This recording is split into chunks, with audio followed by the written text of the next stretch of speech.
Hello, you wonderful people, and welcome to another episode of Crime Centric. This being a show where we're talking about crime dramas that I watch. For today's episode, I'm going to talk about the latest episode of Bull. So in this episode, we deal with a lieutenant named Tamsin, which I love the name Tamsin, Dale, who's basically being charged for espionage, because basically she leaked some documents. Essentially, she leaked these documents that dealt about a colonel who basically in a memo admitted that he didn't care about casualties, because basically there was a strike and it ended up with like multiple, like, was it like 40 some civilians dying, but he didn't care because all he cared about was getting like the person that he was aimed to get. Like, it's just all he cared about was that tactical move of like getting this person, and the number of casualties, civilian casualties, meant nothing to him. She leaked this document, but along with the leaking this document, basically 3 Rangers were killed because their names were associated with the document that got leaked, and so their location and what they were there to do was leaked, and they ended up getting killed for it. But, Bull takes the case and everything, and it turns out, things are very complicated with this because they have to go approach this very differently. And I always appreciate these episodes when it's like, because it's like, obviously this being a new show and everything, you got introduced to the formula pretty immediately of how they handle things. But obviously with each case is different. There's so many different variables, and this one is very different because it's a court martial, so things are handled a lot differently. Like, the fact is they could only get like 1 strike. Normally with a trial, you could strike as many, like a certain number of strikes against jurors. Like, oh, don't have this juror, don't have that juror. In this case, there's only one particular person that they can strike. And what's even more interesting is how they have to go about things. Like, for instance, they can't, because there's certain rules with this whole, there's regulations when it comes to these, that basically they kind of have to go offline. That means no hacking like Cable usually does. There's no kind of going undercover like Danny does. Like, they just have to approach this very differently. Like, the only access that they can have is like Marissa's like programming of like trying to understand like, her profiling of like who's to pick. In a jury, like who fits what, who'd be more favorable to listen to Lieutenant Dale's circumstances. Because along those same lines, it's like, because the question gets brought up, why is she being charged with espionage and not for the 3 Rangers that died? And it turns out because there are extenuating circumstances that Benny himself ended up finding out, because he is the lawyer, so he was privy to this information because it's from a redacted file. But no one else is supposed to know about it, because if Benny lets anyone know, he goes to jail, which obviously that plays its part in the episode, but I'll kind of get to that like late at that point, and also at the end, because there's something I want to talk about, that whole circumstance. But he ends up finding out, because Bull ends up finding out through Benny, because Benny isn't saying anything, but Bull checks his pulse and as well as looks into his eyes, that basically, you give so many answers without really trying to, without physically saying something, just your body language and your heart rate and stuff gave Bull the answers he needed. So he ended up figuring out that basically originally when Tamsin, I'll just call her by her name, Tamsin originally released the file, the memo, this leaked document, she had redacted the 3 Rangers' names, but the people she had sent it to, Global Spill, ended up, they're like, oh, that's not a spicy enough story because there's so much stuff redacted. So what they did is they ended up getting in contact, and they ended up piecing together some information, ended up figuring out that, hey, it's probably these 3 specific people, and that's what ended up getting them killed. But it's like, none of this is splashing back on Global Spill. The only person it's splashing on is Tamsin. But that's why they won't charge Tamsin with those 3 people's death, because it's not her fault. But, nevertheless, even if she only leaked 1 document, versus 100, she's still under the Espionage Act, because she still did something she wasn't supposed to do. Because even like her colonel, who was the one that kind of instigated this whole thing, even Bull's like, why are you charging her? Like, the fact of the matter is, it's like, to him, it's like, he's not doing this because at the end of the day, it's kind of setting an example, because they're trying to come down hard on people, leaking information like that. Because at the end of the day, it doesn't matter about your intentions. It doesn't matter, you could have the best of intentions, or you're doing it for good. At the end of the day, what it comes down to is, there is a chain of command, and she followed the chain of command, but it didn't work out. And so she felt she needed to do that. She needed to stop this man who would have definitely done, this colonel who would have definitely done the same thing again, because to him, casualties meant nothing. Because to her, she also thinks about it from a standpoint of like, you kill 42 civilians, that for every, like, one civilian that's dead, you radicalize four other people that's like, no, we won't stand for this anymore. And that's how people kind of get dragged into those type of situations, become the enemies because they're like, no, you know, I mean, not even just radicalize, you just get 40 people against you. Some people who might have been on the fence or some people who are for you will quickly turn on you because it's like, oh, the fact is I believed in you, but now you're just willing to cast aside any lives. So like none of us matter. It's not even just about catching the bad guys. Any of us dead don't matter to you. So it brings up that type of mentality, and she wanted to stop that. But the colonel brought up something interesting, basically. It doesn't matter because at the end of the day, even if it was, you know, wasn't her, even if she had redacted the names, her actions led to their names being put out there. She let information kind of be put in a position. She let the information be in a situation where it's liable. She's able to actually, you know, those names will be figured out like it was. So she still put the kind of cogs in, like the cogs in a motion to kind of put things play out the way they did. Even if she didn't mean to, it still doesn't justify her doing what she did. He kind of tears her apart later on in the episode when he explains like the fact is that she has the audacity to kind of think that she's the one that has the right to make these decisions. But like I say, it's a hard decision to say because she went through the proper channels. There was no action taken. Like this is a man who should have been stopped because it comes down to like the conversation of like, you know, the government, people should be able to call out essentially bullshit when they need to. Like amongst even in the government, like if you see someone in power who's abusing their power and not following things the right way, going about things the right way, you should be able to call them out. But at the same time, it's like, who is she? She's not in a position to really make that decision on her own. But like I said, she followed the proper channel. It's like it's such a gray area, and it's hard to say like she's not 100% in the right, but she's not also 100% in the wrong. And even they can really see that. I mean, granted, when they all came down to it, she got 3 counts of not guilty. And on the final count, she got guilty. That guilty would have meant that she obviously stripped of her rank and everything, kicked out of the military, but she'd also spent 12 years in prison. But what ended up happening is because of Colonel Jackson, that dude in particular, the one who was like, oh yeah, like she indirectly got those people killed just because of what she did. He did also say the fact is that, you know, essentially kind of along those same lines that we should be able to kind of keep ourselves in check. And though she went around it a very stupid way, and he said something I don't really agree with, but I get where the mentality is of being like, oh, you put your humanity. You know, obviously you're very, to an extent, obviously just me paraphrasing, almost saying she's egotistical because she put her humanity above her duty, which is like, I get it because it's like you're in a position where it's like you took an oath and you're supposed to follow orders, even though you don't 100% agree with it. It's still a situation where it's like, I think humanity is a part that should be playing in it. Like it's a situation where you can't let your personal feelings get in the way. And she had her own personal opinion about this particular colonel because she experienced something like that herself, because it's what drove her to be a part of the well, kind of not wanting a situation like this to happen again. Because basically she had a best friend named Matt who died in a similar circumstance, that he was just kind of a casualty, but no one actually paid any attention. And so it's kind of like his death was just kind of, you know, waved off and everything. So it was kind of a similar circumstance. Like nobody cared then. And she's like, I don't want that to happen again. Like even more, I don't want to be like, oh, these people didn't matter. They did matter. They were innocent people. They should not have been caught up in this situation. They shouldn't have been killed. So like I said, I feel like that human nature part, humanity, it's a big part to have because it's like, I get it. You don't want someone's feelings to be clouded by doing the job that they feel like, oh, you know, you don't want someone who's like, oh, this is a bad person, but they're afraid to kill them because it's like, oh, my humanity doesn't want me to kill, another human being or something like that. But at the same time, it's like, I feel like that human nature part will make you go, oh, like, hold on, I shouldn't do this. I should kind of consider things. I shouldn't be so quick. You know, I feel like I said, it's a very gray area, and it's like, it's an interesting subject.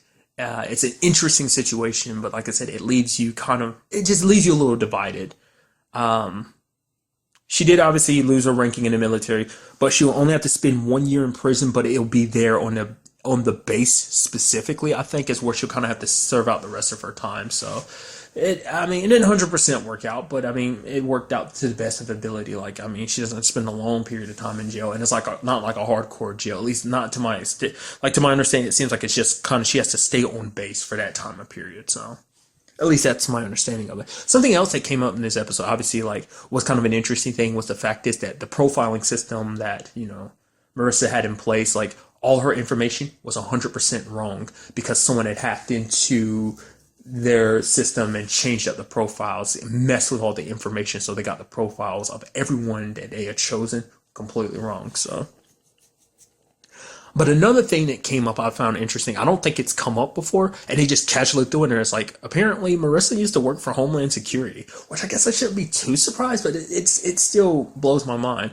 I mean, I guess it's kind of why she has access to the stuff that she knows. I mean, to me, I just assumed it was just because she's very smart, and I don't know, it never would have crossed my mind that, like, oh, you had like a background in being a Homeland Security, because it came up in the whole conversation with Danny, because Danny was kind of like, oh, the fact of the matter is, at the end of the day, she shouldn't have leaked that information. It's not cool. But then even Marissa was like, back in her days, is like, even like the simplest things could be considered classified. She's like, stuff that everyone else, the public, is allowed to know. Even she could only talk about it with certain people, because after she read a certain document that everyone else around the world had read, it officially became classified, and she could only talk with it with certain other heads of, certain positions and stuff. So it's like, even the whole situation of something being classified as well, classified is still kind of like you shouldn't hold so much weight in classified information. Like, something like, not all classified information is some top level secret stuff. It's actually, some of it can be stuff that everyone already knows, type of thing. So it's kind of, I'm not 100% saying this, like, the way she made it seem like it was, on some occasions, she feels like it was more of a formality. That was just kind of interesting to me.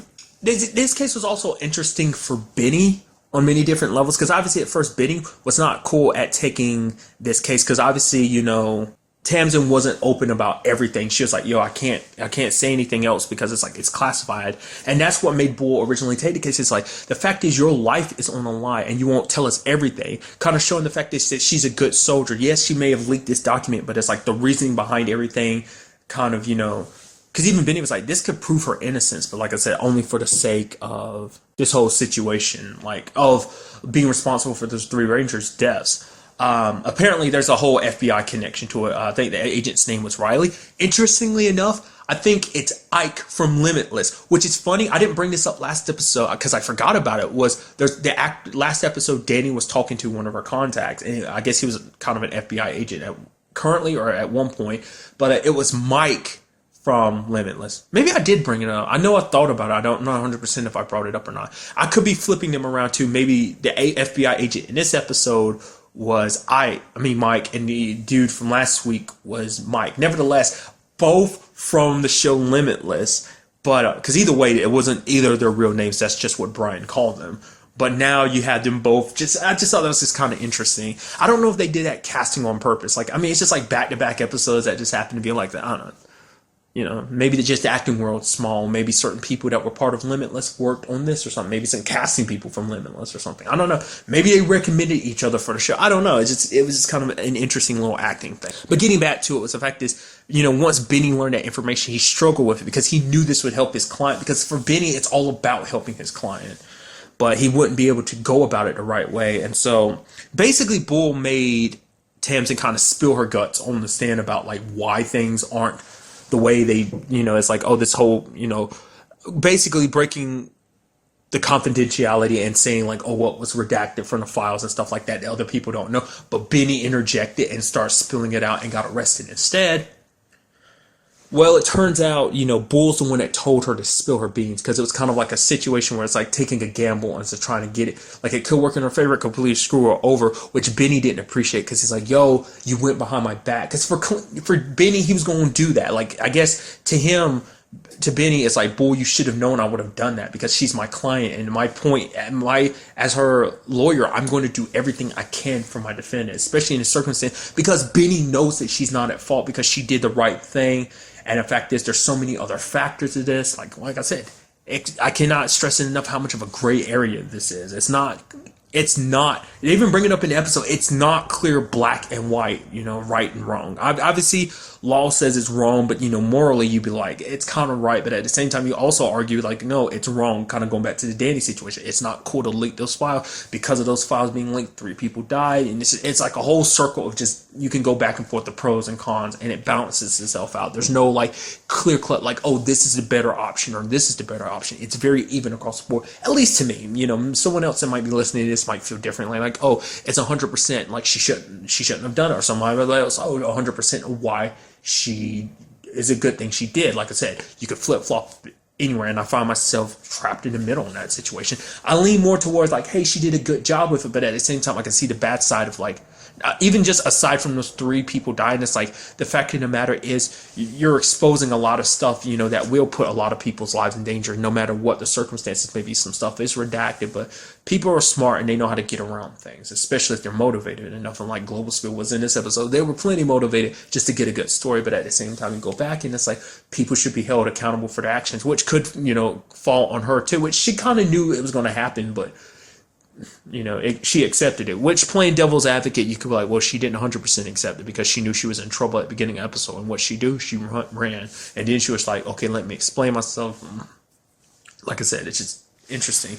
But Benny just didn't like the fact is that Bull kind of, it's a situation where I feel like he was like, I don't appreciate the fact is, I know you do your little mind games and stuff like that, and that you kind of get inside of people's heads, but the fact of the matter is, at the very least, you should have told me, like, we're a team and everything.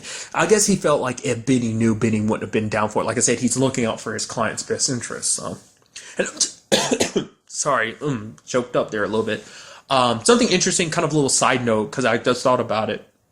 Looking out for the client's best interest, Marissa brought that up to Chuck about like, oh yeah, the FBI might be coming here to kind of look at our files and everything. And she's like, oh, if that happens, hit the kill switch. And it's like, because our client's information can't be put out there. And it's like, wow, there's an actual legitimate kill switch to kind of wipe the slate, probably wipe all their information if need be. So I guess it's a circumstance of like, their clients might be held responsible for other stuff that, people might not publicly know or stuff like that, or just anything in general. Is like, I guess that kind of shows you what other type of clients that they might have, because obviously they have the type of clients where it's like, it kind of got brought up, what was it, like an episode 2 or back, like basically they take I think it was during the whole Danny situation when it kind of focused on Danny's past a little bit.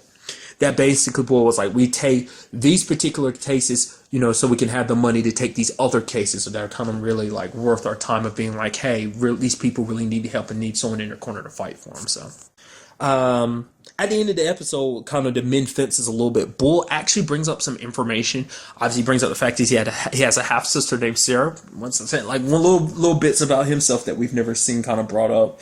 The reason why he keeps it secret is because of their, home life situation. He's like, dad wasn't there. His sister ran away, came back. She asked Bull not to say anything. Bull said something to his best friend Kenny, who told his dad, who told their mom, their stepmom, and their stepmom punched her. So it's kind of that one little thing turned into something to the point where he's like, I kind of have to keep secrets because it will hurt someone. Like, I guess it felt like, it would hurt Benny in the end, and it might even hurt Tamsin in the long run if all the cards on the table. So it's like, for him, I mean, Bull's got his own way of handling things. He keeps a lot of stuff close to the vest. So information like that even Benny didn't know about is kind of something. I think out of anyone there, Marissa probably knows him the best, but even she doesn't know all there is to know about Bull. But what we ended up getting at the end of the episode is basically Benny is kind of being, I forgot what the exact wording was. Okay, so apparently it's some kind of public corruption.